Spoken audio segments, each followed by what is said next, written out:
Right from the get-go, let's talk fantasy hockey. All right, because the interesting thing is the team has put together a in-team fantasy hockey league, and we've been having a lot of fun with it with the players. Uh, well, I got to be honest, I haven't been having a whole lot of fun because I've been losing a lot. But Bertsy, how are you doing with the fantasy league? The first 5 weeks was fabulous. 5-0, killing everybody. Last 3 weeks, not good. Who's 0-3. who's the guy right now? It's got to be Colin. Colin Sauter. Colin is leading the league in points. Yeah, A goalie. a goalie. But listen. I think everybody's been affected with IR Yes. problems, myself included. I think right now I have 5 guys on the IR, and in fact, I even picked up Tuck, hoping that he would get back to play sooner than it looks like. But and then he ends up being traded to Buffalo. So Ooh. I'm not sure if that's really going to work out. I liked him when he was with the Knights, but I might have to reset my roster. Yep, a little bit. he's trade bait now. So yeah, it's definitely been a good conversation topic for the locker room, for the bus when we're on the road to chirp each other a little bit and have some fun with the boys when it comes to fantasy hockey. So as far as that goes, what are your thoughts on the season up to this point here? Obviously, we're a young team, we're an inexperienced team, but at least from my perspective. Yeah, of course, there's some things that we want to do better, and we want to see some more success in some areas. But what are your thoughts on where we're at right now? I think it's going pretty well. We talked about this 2 months ago, right? We wanted to be 500 or better. We are 6 games over 500, so that's pretty good. 7 of our 8 losses came to teams that were going into the showcase. We wanted to be 500 or better. Yeah. So 7 of our 8 losses came to teams that were 41-0 at that time. There's been a couple losses in there since, but only one loss that we'd like back, so that's not bad. I think obviously to talk about some of the other teams in the league, we've only seen Helena once. The time we did see them, they're very good. I mean, they're skilled and they play a heavy game and they can skate and they have players that can put the puck in the back of the net. So. We're going to see them 5 times in the 5 times in the second half of the season. So I think it's really going to, the next time we play them is going to be a pretty good gauge for us to see how far we've come since the last time we played them. And we got to give credit where credit's due. Gillette's, we're done playing them. We played them 6 times. In fact, we played them 6 times in like 5 weeks. Yep. Which was difficult because that's a veteran-laden team and a very good hockey team. And they got some very nice players that and they play a pretty straightforward game, very north-south style of hockey. And for me as a coach, it's been fun to kind of see a little bit of a different style. I don't know if they play what most people would consider a traditional style of hockey. But what are your thoughts on Helena and Gillette? Well, I think Helena plays a little bit more of a controlled game. They seem to be better skaters. That was 2 months ago when we played them the first time. That was our second game of the year, so it's kind of hard to judge because we were so new. So when we played Gillette 6 times, they are extremely hardworking. All 4 lines go at you, come at you the whole time. They don't quit, and even if they're up a couple late in the game, they're still trying to score with 5 seconds to go. There's no quitting those guys. So I think Helena and Gillette are 2 very good teams, but they kind of have 2 different styles. And yeah, very very different styles, not like each other at all. But the one thing they do have in common is veteran leadership Yes. in the locker room. So I think for both teams, they jumped right out of the gate. They knew exactly who they were. I know Helena had kind of restructured their team a little bit, but bringing in a large group of veterans sure did help their roster. Yep. Big players, and they can move pretty well, pass the puck pretty well. So it's going to be interesting 5 games. I forget the defenseman's name for Helen. I think he's 3rd or 4th in scoring in the league. He's got 42 assists already at this point of the year. It's pretty impressive as a defenseman to have that kind of point production. And obviously Declan Young, who we got to know very well in the last month and a half, to watch him as he's a pretty honest kind of player. He's got a good shot and just got a good nose for the net. Butte obviously is kind of making a run for it right now. They're much improved from years past and last year, and and they're doing a good job over there. In fact, they've won some games that a lot of people didn't maybe expect them to win, and they got some good players there. Yeah, early in the year, they kind of struggled a little bit, and I think since the last time we played them, they're a totally different team. They've gotten a lot better. They move the puck better.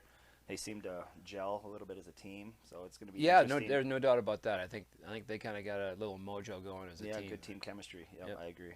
And then of course this weekend now we have Yellowstone coming to town, and interesting thing for them is they just picked up a Swedish goaltender, so it'll be I think the first time we'll see him, and we've had some success against them, but they have a nice club. They do a good job. They work hard. So I think as with any team in this division, you have to bring your best game to the ice, and this weekend's going to be no different for us. Yeah, game to game, week to week, it's all different. If you don't bring your A game, especially with us, be beat by anybody. Well, especially for us because we're so inexperienced. It's just we got to be on top of our game. I do want to make mention, of course, of our veteran crew of Liam Massey, Nolan Conrad, Luke Busher, and Colin Soderholm. 4 guys with junior experience on the team that have really had quite the task to kind of corral and oversee the younger and rookie level players that we have in our group. So I think all 4 of those guys have brought different parts to a leadership group, and I sure have been happy with their leadership. I agree. We got a goalie, we got a defenseman, we got a couple forwards, we got a couple different styles of play. They bring different leadership styles for sure to the team, and they've been great on the ice for us. Work hard, putting up points, keeping the puck out of the net. So they've been a good group for us.